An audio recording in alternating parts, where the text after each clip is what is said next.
On this week's GTA 6 o'clock, is GTA 6 delayed? Put on your business hats as we dig through Rockstar's financial report. And localization testing begins at Rockstar Lincoln. It's all here on this week's GTA 6 o'clock.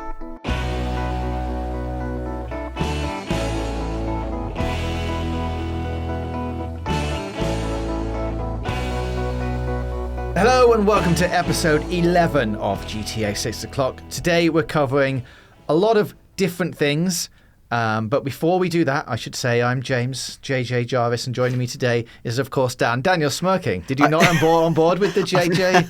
I thought I'd throw that in. I've been watching some Super Bowl. I feel like I can call you JJ, but I've never heard you publicly say JJ. No, I like it. I'm trying it out. I like it. I feel obliged to start calling myself DD. JJ and DD. If you want, yeah? Okay. Maybe that's... Anyway, let us know in the comments if you want us to be referred to as JJ and DD. Hello, everyone. I'm Dan Dawkins. DD for DD. short. Well, thank you. And just before we get into today's topics, I need to remind you all to subscribe to this YouTube channel if you haven't already. And did you know that if you say subscribe to a video now, in a video, hopefully the little subscribe button lights up? It's a very clever piece of AI. So I'm trying it out. Please subscribe to this YouTube channel. So hopefully that's worked. And of course, if you're listening on Spotify, Apple Podcasts, or other podcast services, please leave us a star rating and give us a review. It really does actually help. So the big news this week, Dan, that I'm going to drive straight into is something that we talked about last week. The Take-Two investor call has happened. There's a lot of people obviously been throwing out a lot of headlines around this. Some of the main quotes that I saw was from Strauss-Zelnick, but do you want to give us just an overview of what this could mean for GTA 6? Okay, very briefly. So, very briefly, what I would say is that you've probably seen a lot of very strong headlines either saying GTA 6 is definitely not delayed, but they're saying late 2025 based on this new earnings call. There's a lot of that sort of sentiment around that we'll discuss in a minute. I've also seen deeply misinformed headlines saying GTA 6 to come out earlier than expected based on literally reporting the wrong numbers. So ignore that completely.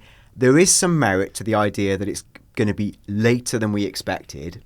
All of this is caveated by the fact that Rockstar have officially said nothing. Mm-hmm. All Rockstar have said officially is, I think, coming 2025 from the trailer. So they've never committed to anything beyond that.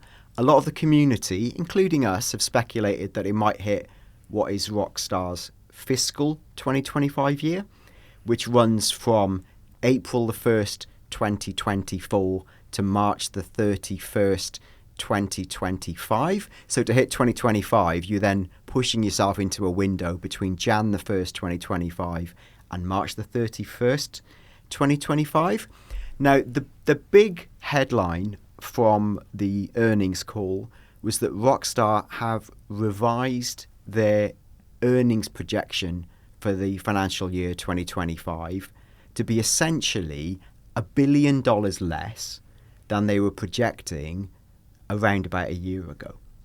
Now, what I'd like to do is get into a little bit of the language of how Rockstar have been talking about these earnings and the way that sentiment has started to change, and also talk about, whilst it's $1 billion less than they were sort of talking about a year ago, there's still $1.7 billion of an increase from what they're reporting for their profits for this year. So that's very complicated. So I don't know if any of that made sense. Well, 1.7 billion, I think the takeaway is that's a lot of money to it's a lot add of on. money. And it has to come from somewhere, right? And I know you've been looking into a few projects that Take-Two, which is Rockstar's parent company, have coming out before March 31st, 2025. And you can start to see, are those releases going to fill that $1.7 billion? Because they've got quite a few significant things to come, whether or not they're a GTA 6 sized hole is up for debate. Exactly that. So Rockstar's earning call last week, the big news from it was Rockstar slightly adjusting downwards their profits or their earnings expectation for FY 2024. They'd turn them down up by a few $100 million. Just a few hundred Yeah, million. a few hundred million, which Yeah. in the big scheme, didn't seem that much. They were projecting like 5.4 billion revenue and have turned it down to about 5.2 to 5.3 billion. I talk like a few hundred million is nothing here, but you get the scale of the numbers they're talking about. And the markets didn't like that, and Rockstar's share price had dipped as much as up to 10% on Friday. Now, that might be, is it because they don't like the downward estimate in the earnings, or is it because, they are also inferring that GTA 6 is somehow delayed? Let's get into that, I think, the minutiae of the detail. I don't know whether you want to start with like the way they've been speaking about the revenues for financial year 2025, or we can start with building the, where are they going to find this 1.7 billion? Well, let's start with the quote that I've seen bandied around quite a lot, which is from Take-Two boss Strauss Zelnick, who said, in regarding GTA 6, there is an inherent tension potentially between getting something to market and creative perfection, but this company errs on the side of perfection. When we feel we've optimized creatively, that's the time to release. Which is a very general way of saying, read into that what you will. We're going to release it when it's ready, and we're not going to tell you when it's ready. Yeah, and this is so interesting because you've got to think about Strauss Zelnick's audience when he's saying this. He's on an earnings call. He's talking to analysts and investors. They're not necessarily games fans. They might be, but what they definitely are concerned about is, will an investment in Take-Two make me money? And when you buy without explaining how shares work, when you buy a share in a company, you are buying into their future revenue streams. And that share price will increase if you think there's profits to be had in the near to mid-term or even long-term horizon, right? So, it's possible that the market was reacting to what it saw as, he's salting the earth to say it's ready when it's ready. We all expected it in financial year 2025, but actually, maybe this is him code word saying it's going to be the next year, financial year 2026. As I say, there's still something in the numbers not quite working out, but I think what he's doing is, and this is where tracking the language is interesting, in these investor calls, it's not what's said, it's what's inferred. And there's a way to say things to the market that have almost got like percentages attached to them. We know this from our own company, where you might say, revenues are running roughly in line with expectations, which sounds quite positive. But actually to the market, that's almost a negative, because it's saying that we can't commit to whatever it is. And then you say things like, we're expecting overperformance, and then everyone buys the shares because they're like, what you cannot do basically is lie to the market. Mm-hmm. If you do that, you're in big trouble. So this is why these calls are so fascinating, because they have to tell the truth. This is almost Strauss Zelnick strapped up to a lie detector test, right? Having to talk about, why we think the numbers are going to change. Now, go on, jump in. Just going to say, like, as you said, though, it's almost in like what he's not saying, which is like the key bit, because they're not committing to anything. They're not committing to say it's still going to launch in this date, but they're also not saying it's going to be delayed. So what he's doing is like you say, setting them up for maybe later on down the line to go, well, we did say that, we're going to err on the side of perfection, and to get perfection, we're now going to need a few more months. So, like, we did tell you a few months ago, I just didn't explicitly say it. It's exactly that. It's like Schrodinger's release date, that you can at any stage open the box and go, well, it was always this answer. We all knew that. Yeah. It's quite smart. And I say the language around fiscal year 2025 has changed. So, like, if you go back a year, I think this is like to March last year when they were reporting, I think it was their Q2 2024 earnings or whatever it is. Then at that stage, they were really bullish about what 2025 was going to bring. So as Strauss Zelnick had said, in fiscal 25, we expect to enter this new era by launching several groundbreaking titles. Several, that's interesting, that we believe will set new standards in our industry, GTA 6, and enable us to achieve over 8 billion in net bookings. So this is going back a year ago. They were big on $8 billion. Now, they were so big on it, all the big figures in Take-Two said it. So Carl Slatoff, who's the president of Take-Two, he'd said, given the strength of our upcoming release schedule and the high degree of visibility we have into the pipeline. Now that is, again, feels like code to me to we don't expect any slippages, which was probably true a year ago. And he says, we believe we'll achieve the record levels of results that Strauss mentioned, including over 8 billion in net bookings. So the language is so aggressive a year ago. Now, their chief financial officer, someone called Lainey Goldstein, who's quite a significant figure because this person literally controls the finances, right? And Lainey had said, so for FY25, we are really excited to talk about it. It's a highly anticipated year, and we're really happy to talk about us hitting $8 billion in net bookings. But we aren't talking about what the detail of that is at this time. Now, obviously, all the analysts on the call were like, oh, wow, $8 billion, we love this, right? So if you go forward to their next earnings call, 3 months on, someone had asked, in the last call, Strauss, you talked about 8 billions in bookings. How is that going?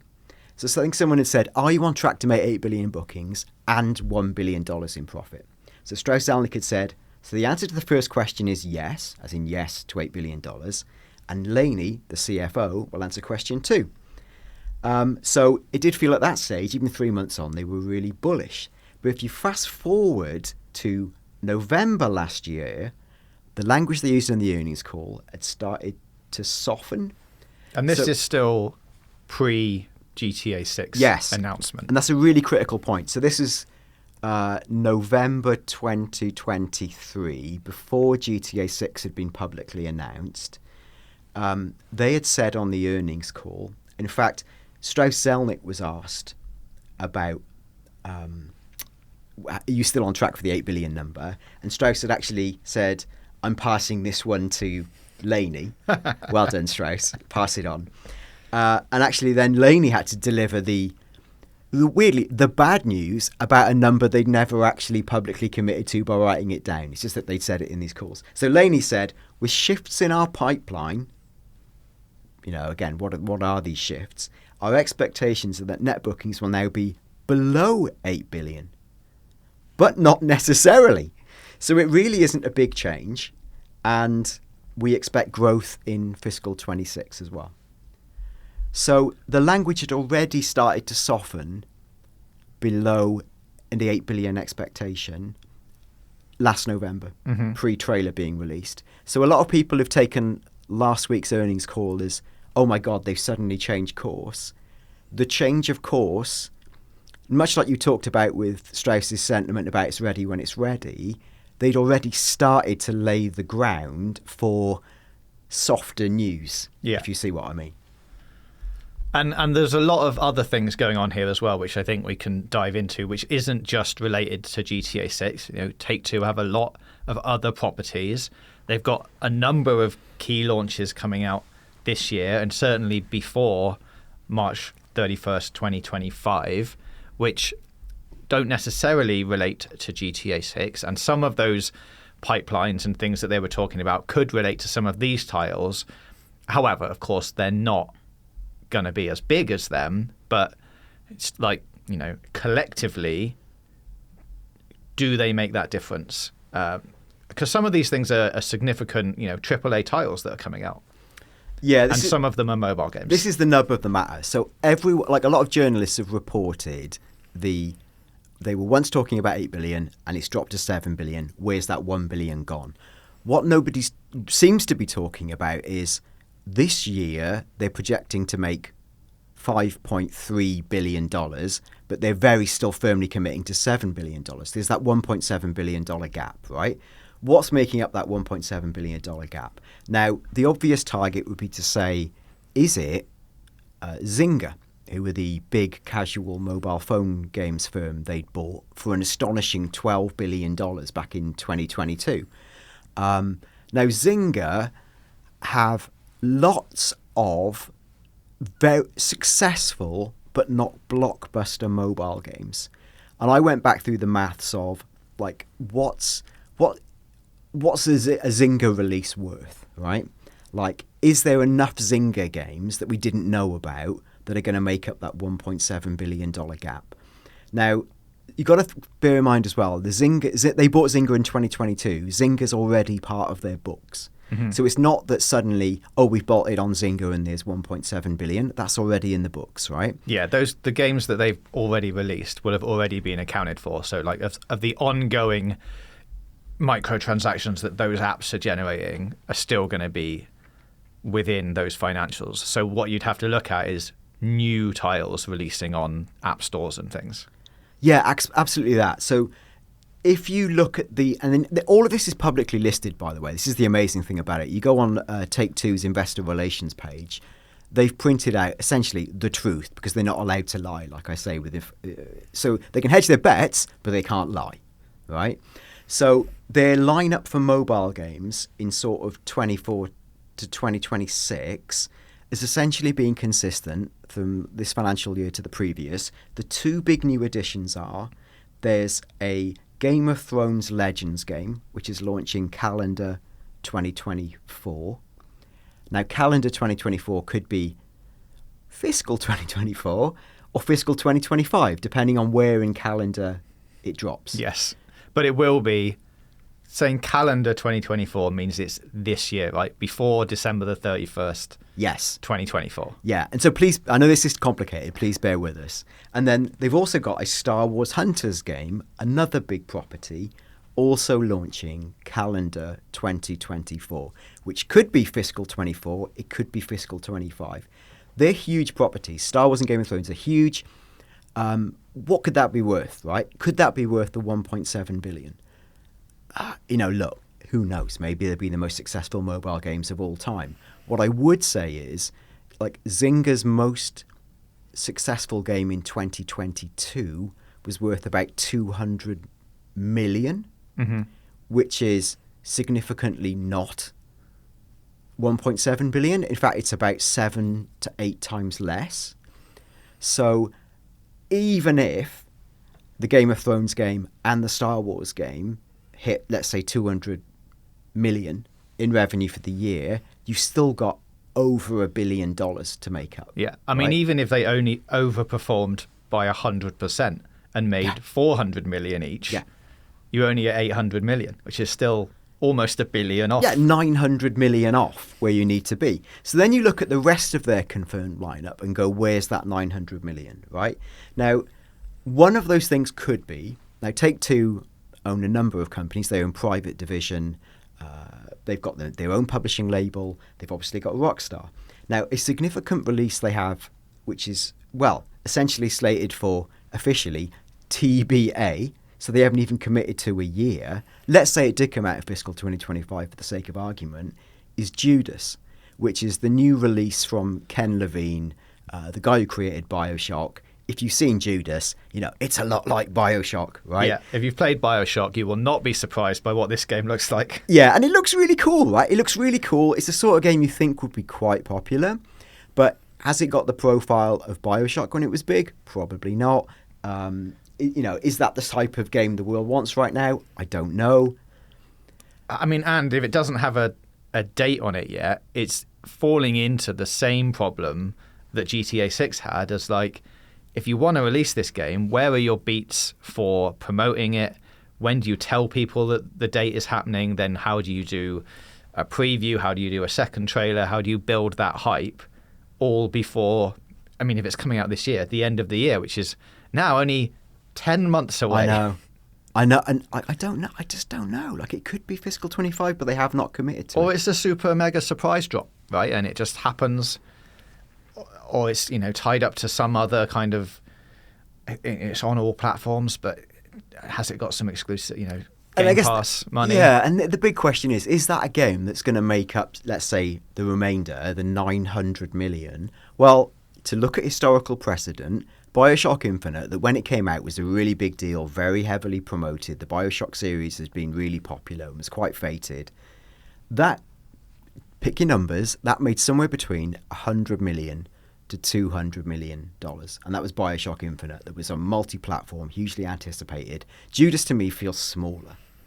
So let's say Judas is worth 100 million? Yeah. I mean, I guess that 200 million, 100 to 200 million talking about Infinite is actual profit, correct? It's not. No, that's I think just that's their sales revenues. Okay. Yeah.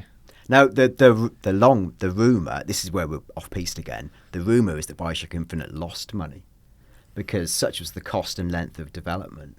I don't know how true that is. Like, that is just someone else tell me about that. Take Two will know that. Yeah, well, they will know. I mean, what I would say is, if it had been profitable, we might have seen Bioshock really Infinite shortly Number afterwards. 4. Yeah, the series went away. And that's usually a sign that something hasn't made money, because that's how the world works. So I believe that it was at best cost neutral by the time they'd done marketing, staff costs, which is astonishing, right? You can make $100 to $200 million on a game and then go, hasn't worked out, we've got to move on. So again, to bring it back on track, do we think Judas is the difference maker? No, I don't think it is. Now, the other big, what they call immersive core game, which is shorthand for AAA games on their slate, they've got a Top Spin 2K25 game, which is a tennis game. Now, do I even think that would be bigger than Judas? No. I mean, I would say that's going to contribute in the bit, trying to get us up to 900 million, almost negligible revenues, tens of millions, let's say, right, for that game. Now, they've also got, this is big, they've got a WWE 2K24 game, but that's pinned to launch this fiscal. It's out on March the 8th, 2024. So the bulk of that revenue will be booked in 24, and it had already been committed to in their previous slate, just not with a date.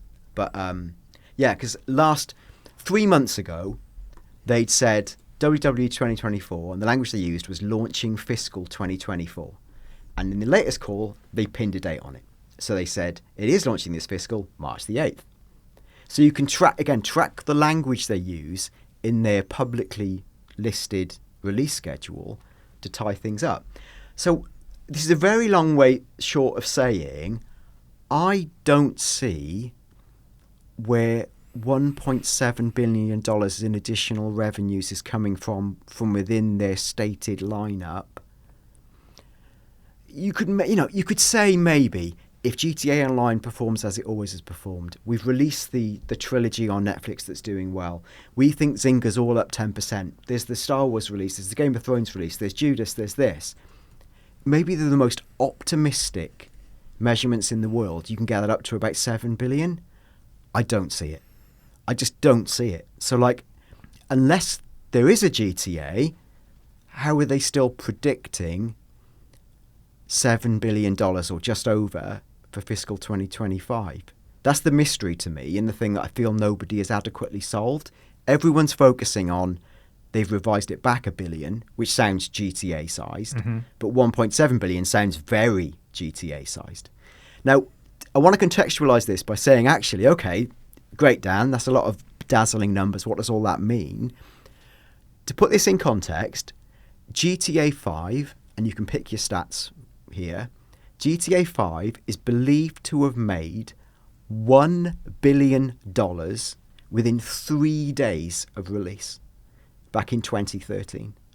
Now, I know that's all from pre-orders. You get all of that massive smash all at once. So I dare say the first 3 days numbers, it's not going to grow in scale. You do the bulk of your sales in that first 3-day bash, but it keeps going. And GTA has kept going and going and going and going.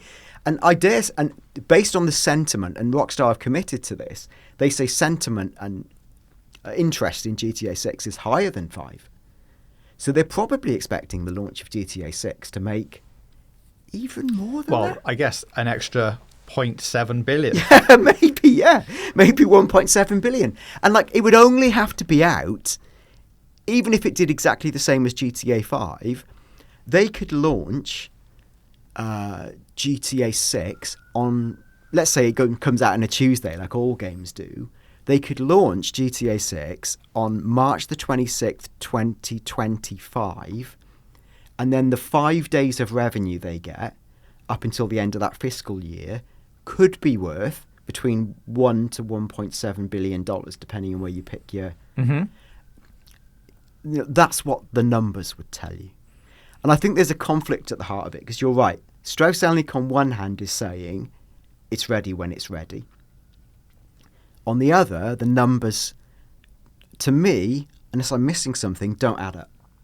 And I can't see how they're getting that extra 1.7 billion unless something's up that we don't see. Well, I guess we'd have to assume then, and a lot of that has been happening probably in the last 20 minutes or so, that at the moment, what they're doing is saying, we think it's still on track to come out before the end of fiscal 25, so in that date. But if it doesn't, we never actually committed to that anyway. So in the next earnings call that they do, it'll be interesting to see if the numbers switch. You know, if they drop further down, you might then suggest, well, we thought we might be having a delay, but we weren't quite sure in March, and we definitely didn't want to tell people in March. But now we're a bit further into the year, we're going to have to tell you, okay, Yes. it's going to drop out. And I think you're exactly right. They've gone into the corridor of uncertainty. They're introducing doubt. Where they were bullish on 8 billion a year ago, they started softening that language in November. And then the exact language from the call on February the 8th last week, as I say, they were asked, Strauss-Zelnick was asked, is there any update on your guidance for FY25 and the profit? And that's again where Strauss went, Laney, do you want to take that? And Laney said, I haven't listened to the call to get the inference of it. Did Laney go, whoa? Not again. Yeah. So Laney said, hey, we're currently in the middle of our budgeting process. At this time, the number is tracking a little above 7 billion for net bookings for the year. And given the typical shifts in tweaks that occur in our forecasting process, and he says, and this amount is still huge growth over this year. So they know that's true. It is. Yeah. It is huge growth. And then the follow-up from Laney was, and our pipeline is groundbreaking for next year and beyond. Teams are making excellent progress on game development, and nothing material, this is a mixed signal, nothing material has changed with regard to the lifetime value of our portfolio.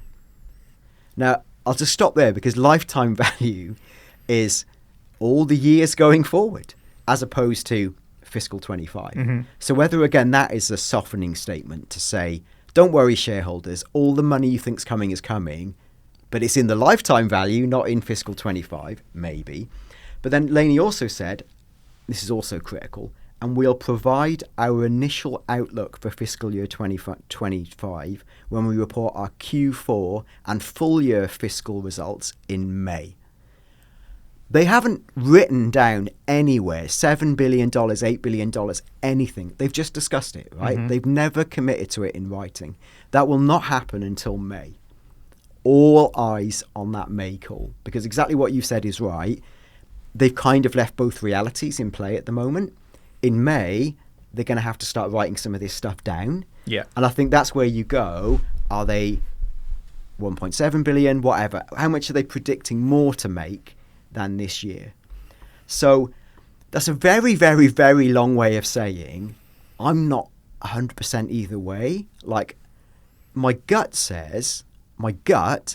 I actually think it's going to launch late 2025.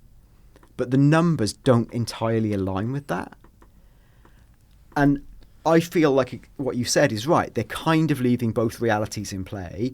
If they can squeak GTA 6 into the dying embers of March 2025, that's $1 billion. Mm-hmm. Everything is done. If it slips into the next year, you know, the numbers start to look a bit different in my mind. Yeah. I mean, but I guess the big picture is there's also a very real chance, given how you know how game development works, that at this stage they probably aren't sure. Like, they're tracking for it to come out, but delays, unforeseen circumstances, like anything can happen in the next 12 months that could push it out. Of course, they can be as honest as they want, but they can't really see the future. If like Rockstar North gets 6 months in and go, it's not going to happen. Like, oh, it's just we're looking way off base. Even if we crunch like mad, it's not going to happen. So, and this is where I think this is the really killer detail. When they publish their investor portfolio on their website, they do list their entire pipeline, and they use very specific language around release dates. Mm-hmm. So the language they are using for Grand Theft Auto 6, which is part of their immersive core titles, is Grand Theft Auto 6 launching calendar 2025. Jan the 1st to December the 31st. Yes, not their fiscal calendar, which ends 31st of May. So they have not committed to fiscal. I mean, you'd also say, though, that they probably wouldn't write fiscal on their website, would they? Well, you think they wouldn't write fiscal, but for other games where they're certain of the release, they literally use the words fiscal. Oh, well. So this is the fascinating bit. So that was my question, as in, would they hedge their bets with everything?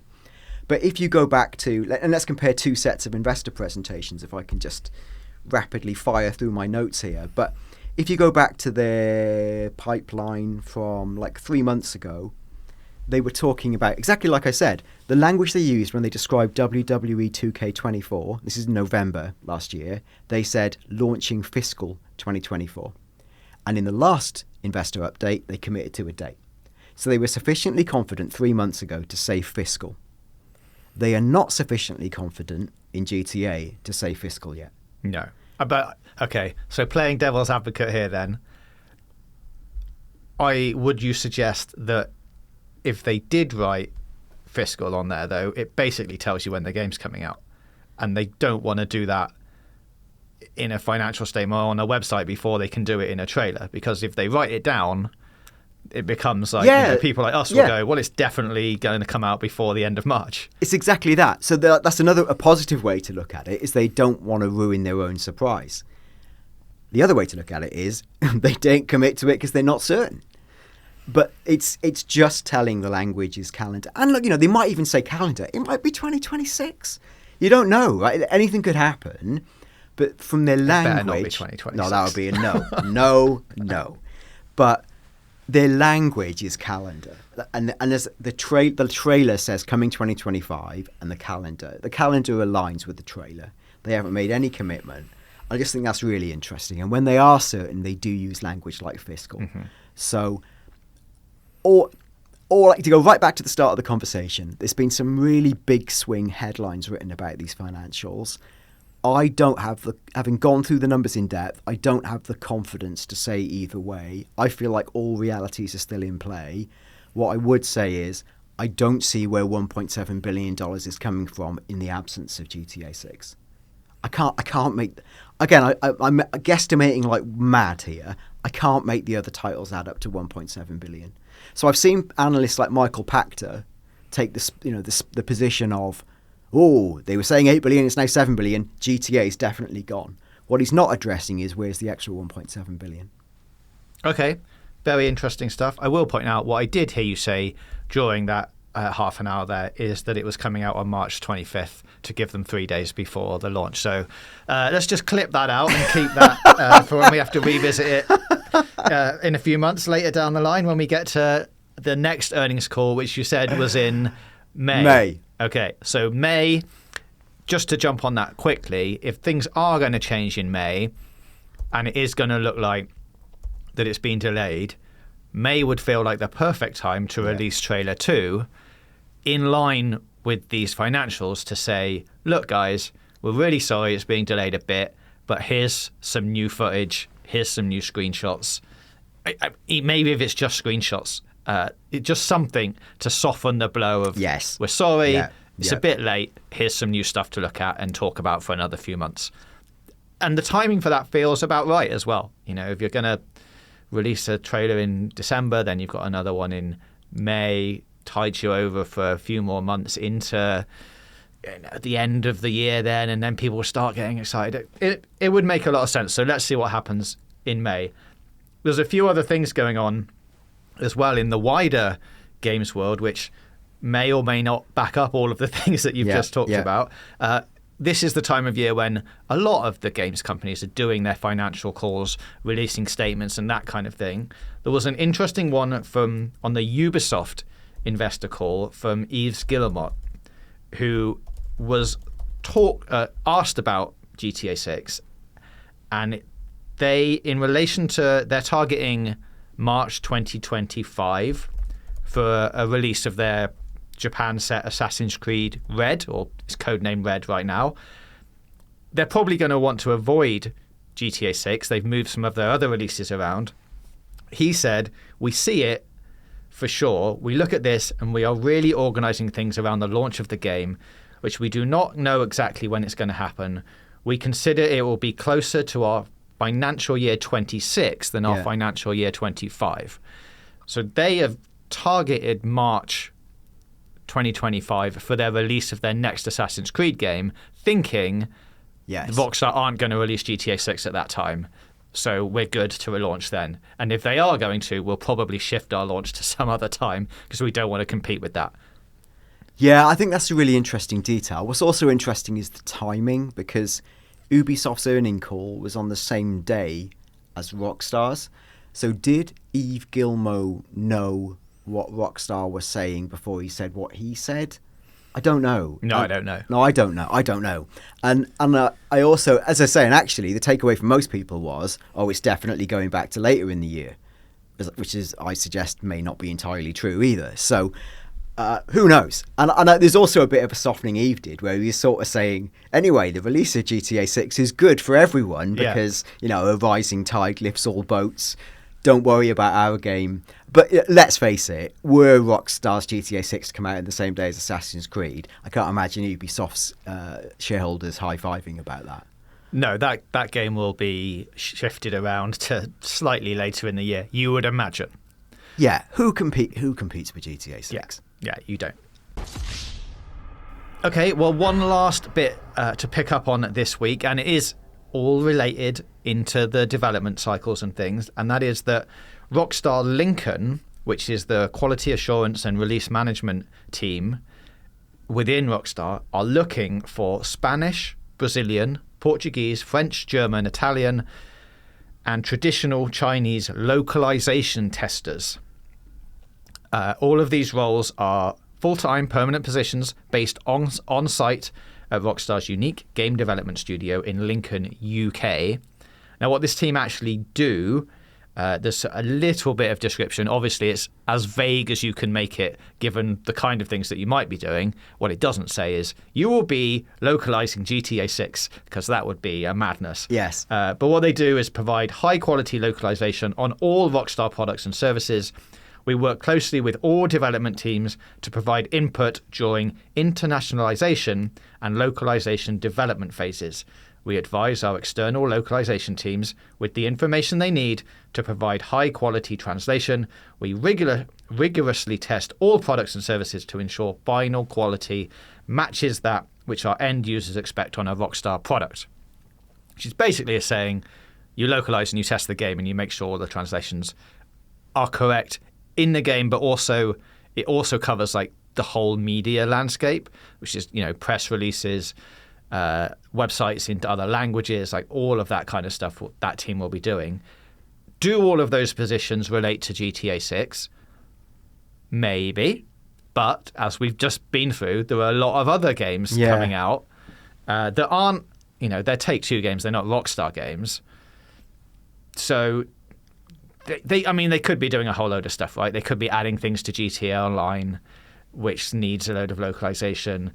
It could be doing all sorts of things. However, if the game is in a state where it's now going through its final bit of tweaking and polishing, now would be the time to bring in some localization and start getting all of that ramped up, which would say all of these now open positions could relate to that kind of stuff. Yeah, it's logical. Who knows, right? Like it's fascinating, and I don't know at what stage of a game you would normally lock down language and localization, whether that's like locked down much earlier than gameplay mechanics and bug testing and squishing. And given we don't know how long it is till GTA 6's release, is it a year? Is it 2 years? I mean, you'd think you do a lot of that stuff very late on, in like the story would have to be locked. A lot of the UI and all of that would have to be locked, so you know that you're translating the things, and then don't have to go back in and relocalize it because we don't want to call it that anymore. We want to call it this. So it should be at the end of the process, but still, you said, when you visited Rockstar back in the day, that massive wall of bugs to squash. All of that will still exist. It's just like now we're at a stage where the script is definitely finished. The story is done. Let's localize it all. Let's start adding subtitles. And that does tie up to what we talked about in a previous show, where we talked about the writer who'd left Rockstar, and we said the influence was possibly that scripting was complete. And that guy had gone to join Dan Houser as Absurd Ventures, his new company. So that, again, we were speculating, but we felt that maybe the core of the story is kind of done. Does 2 and 2 equal 5? We'll see. And if any of you are fluent in English and any of those listed languages, there are positions at Rockstar Lincoln. You'll have to move to Lincoln, but hey, you might be localizing GTA 6 if you get the job.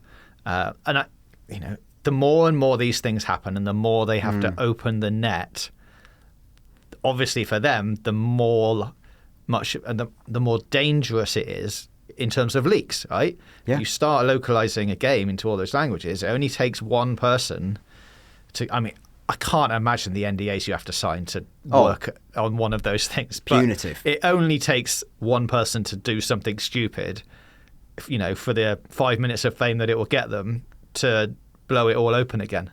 Yeah, and as much as I'd love someone to take that job as a deep state agent for GTA 6 o'clock, I don't think financially we can walk the walk in the way Rockstar's NDAs would punish you. So, good luck to you, but we can't stand alongside you in court, I'm afraid. So, all the very best.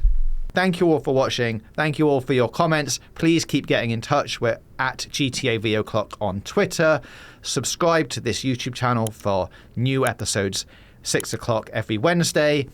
You can get us on Spotify, Apple Podcasts, all of those things. Dan, you look like you're about to say something before we sign off. No, just to say thanks so much for listening. Check us out on all of those platforms. Thanks for listening, guys. We will see you next Wednesday at 6 o'clock for another GTA 6 o'clock.